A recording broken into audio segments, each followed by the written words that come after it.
Hello, I'm here to talk to you about the library and doing research in the library and to take you over to the library and give you some tips on using our library and the databases. So this is a page from English 205.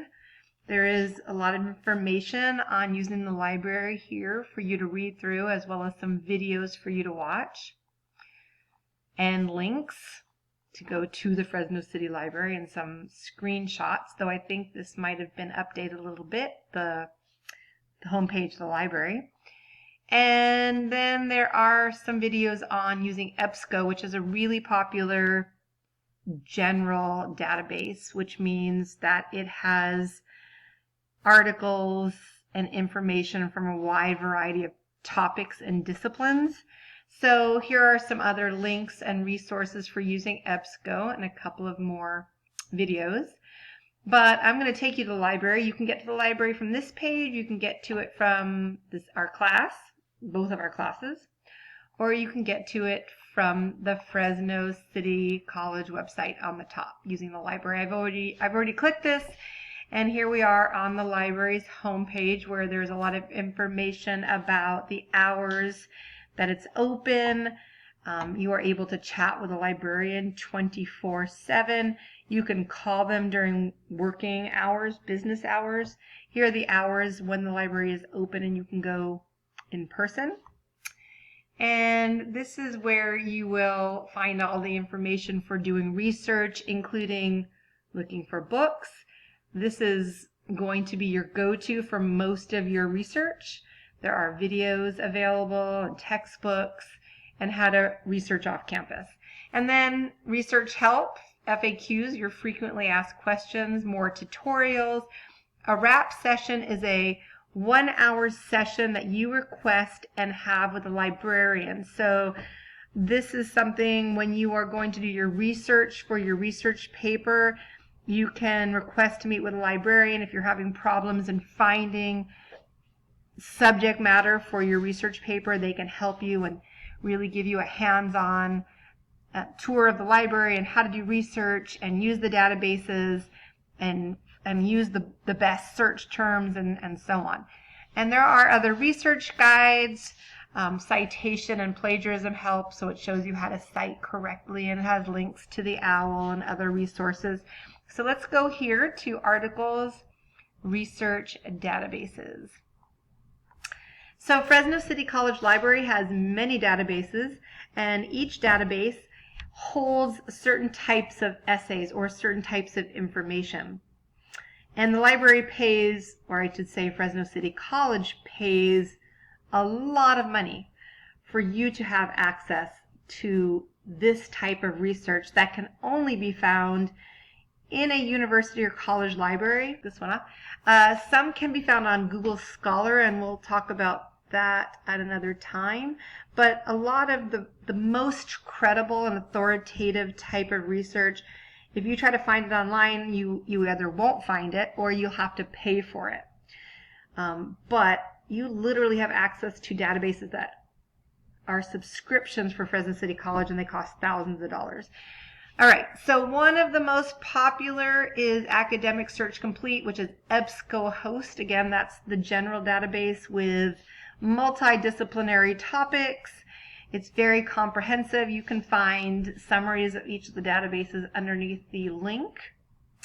Opposing Viewpoints is a good one too. It gives both sides to different issues. And then I guess this is the new one, which actually I think looks really interesting for our class on social justice, because this one says it's dedicated to covering the culture, traditions, social treatment, and lived experiences of different ethnic groups in America. So that one might be good to check out when you get to the research paper. And you can see we have databases on every topic you can imagine: African American studies, American history, American Indian experiences. This is just the A's. And we're going to go into the Academic Search Premier, or EBSCOhost. There's another very general database that's also really good, which is called ProQuest, which we also have. But I always end up going to EBSCO. It's kind of my go-to, so I'm bringing you here. I've already signed in because I'm off campus, so it's probably going to take you to a sign in, just like signing into your portal. This is the page that you should be on, but your page might come to the basic search. And the basic search is basic, but you can do a lot more on the advanced search. You have a lot more options to kind of narrow and focus your search or expand it. Okay, so you can see it's a sign in. And so what I suggest is right away clicking on there and signing up for an account with EBSCO. Because while you're searching, you can save things in a folder by the source. But if you're not signed in to your own account, when you close up the library, or if there was a power outage and everything shut down or your computer shut down, you would lose everything, and that would be really disappointing. But if you sign in before you start to do your research, then you can save things to look at later. Okay, so I recommend that. That's tip number 1. Okay, so maybe that was tip number 2, because tip number 1 is using the advanced search. So using an advanced search, it looks like this. You have multiple boxes to put information in, and you have these drop down and or not, and these are called Boolean operators, and to use them you must click Boolean phrase. And what Boolean operators do is they expand your focus and topic with and, or they narrow it with not, or they give you a choice. So I know when I came in here earlier and I did this drop down, it shows me what I've already been researching in the past, and this was probably from last semester when students were doing cause and effect, and I was helping them and looking some things up for them, some topics on teen depression. So if I put teen depression and risk factors, I could search, and I'm going to get a lot of information, I'm sure.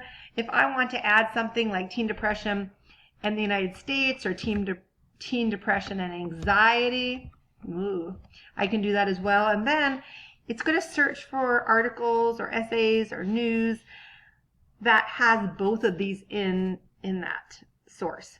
But if I want to narrow my source, I can say, not maybe clinical depression, or not in the United States, which might not narrow it, but at least will change my focus. So if I don't want something to be in there, like if I'm looking at mental health, but not for women or not for children, that's how I would use that not button. But if I want to look at teen depression or teen anxiety, why can't I write this? Teen anxiety, what I'm telling the database is that either bring up articles on teen depression or bring up articles on teen anxiety, but not both. Okay, so I'm just going to take this away right now. And, well, you know what? We'll say in the United States. And the other things I want you to note is you should make sure that you're looking at full text. There will be, for the research paper, you will be required to use peer-reviewed papers. We'll talk about that later, so I'm not going to click that right now. When we get to the next page, you can change all this on the next page as well, and I'll show you that. You can also put in your years that you're looking for. So for most research, you really want to look at the most recent years, especially like science, technology, medicine, anything that is changing so rapidly, and what was true 5 years ago may not be true today. So I would suggest staying within the last 5 years, but I'm going to do that on the next page. So I'm going to press search. This is going to go over a little bit over. It's probably going to go about 12 minutes.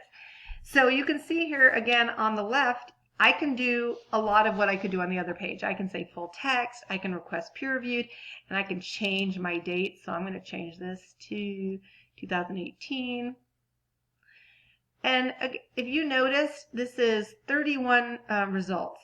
But if I stayed with what I had before 2001 and then I searched, I would have 97 results. That's not too large, but changing the dates also narrows the search, or at least gives you less sources to have to go through. So I'm going to go back to 2018, 4 years. On this page, I can also look at just academic journals. These are scholarly journals. These are journals of articles that are written by scholars for other scholars, and we'll talk more about this later as well. All right, so if you scroll down here, you will see subject or thesaurus term. And what this means is that these are topics that can be found in all of these sources that came up. So 24 of these sources talk about mental depression and risk factors. 23 go into the psychology of it. 21 go into mental illness risk factors, and so on, and there's even more. And there's other things that you can look at here. Here are more subject terms. And what this can help you with is it can help you actually focus or expand your own research. And if you're struggling to find information, you might find that, oh, these are different key terms or subject terms that you could use and put here in your search boxes.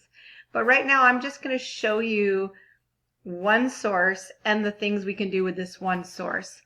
So this tells me that this is an academic journal. It says academic journal, which is a journal that is written by scholars for other scholars. It is going to be more technical. It's going to be written with more jargon that might be a little bit more confusing because you are not a professional in this field. There are also subject terms here. So these are the subject terms that the authors or the people who put them into the databases chose, and those are the subject terms that if you put them into your search will bring up this type of article or this type of information. So I'm going to click here. There's a little blue folder on the other side. If you didn't have a lot of time, I'm going to go back there really quick. You could just save it. But remember, in order to save it, you have to be signed in. Okay, you have to be signed in up here. All right, so I'm going to click back on here. And when I come to this page, I can get the full text, the full PDF, and download that. I can read the abstract, which just means the summary of this article. And this is a research article. I can use the subject terms that this article has had associated with it. So anybody who's looking at mental depression risk factors and has any of these other words in here in the search term will lead them to this article. So again, if you are having a hard time finding exactly what you're looking for, but maybe you find something similar, look and see what are the subject terms that were used and then try those out. On the right side, you can save this to your Google Drive, to your OneDrive.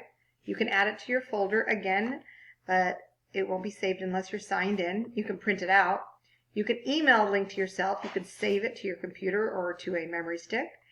And what students really love is you can cite this. You can get citation information right here. So here you can find a variety of different citation formats. The most common, of course, are APA and MLA. So you need to scroll down till you find MLA. Here it is, MLA 9th edition. And then you can copy and paste it. But the last thing I'm going to show you is how to copy and paste it so that it will maintain the formatting of the italicized parts. Because remember, articles or essays, chapters in books, short stories or poems in books, the parts of the container are put into quotation marks. The container itself, that is what it is published in, is italicized. So this is the name of the journal, Health and Social Care in the Community, and it is italicized.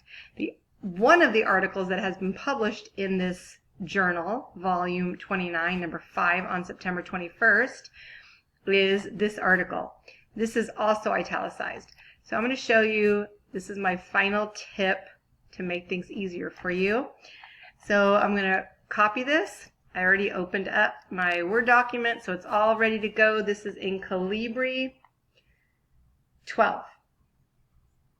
I have to raise this up a little bit so I can get to my formatting up here. Okay, so I'm going to come back over here. So if I just paste, you can see it's not going to be correct.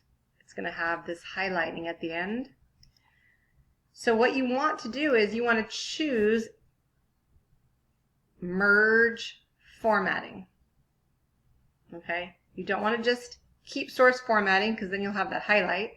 And if you keep text only, you'll lose the italics. So merge formatting, and that means it's going to copy it in or paste it in the same exact font size and style of your paper. Now here's the other thing, and you can see we still have the italics. If I now go to indent, because remember your first line is to the left margin while your following lines need to be indented. But if I try to indent, it's going to take everything to the right. So what you need to do is you need to press enter to release it. Now watch, when I tab it, it will tab. And I can tab this one as well. Now this isn't double space, but I can do that very easy by going here and pressing double space. And now I have a perfect citation. And there you go.